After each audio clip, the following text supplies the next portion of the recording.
Mwasabani madzulo ano takomanso nthawi masana zanyengo madambiri kuziza ndithu usiku ndi mabanda kucha mwapita kumasana kuzikhala nyengo yofundirapo zikhala imwe ife mdziko muno mufika betu mphepo zimebweza nyunthuma nchochepa mwayika mnyanja ya India kufalika madambiri akuno kwathu kulimbisa mitambo kumayochepa madaso okwera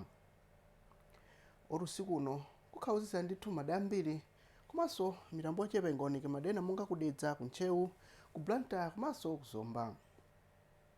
kamacha mama ukhawuziza ndithu madambiri omadikira tsiku ambiri ngizaya ma 12 kunzuzu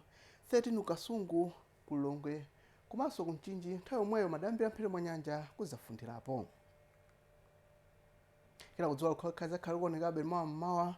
madambiri amdziko muno tena kumasana mitambo izakhala kusonkhana madena monga ku Blantyre kuzomba komanso madena okwera agacho pakati ndi madena amphiri mwa nyanja monga kusalima nkhala be komanso kalonga ingotentha zakhala nayo sotoma masana madena oti kwangabuteni kwambiri madikira ngoyoyisa ma 34 27 kulongwe kwasungu komanso kumchinji pamene kunzuzu azisikirapo ndi madikira kwana 24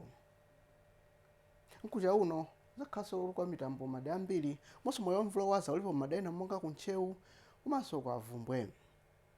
zengo zomwezi usiku wabwino.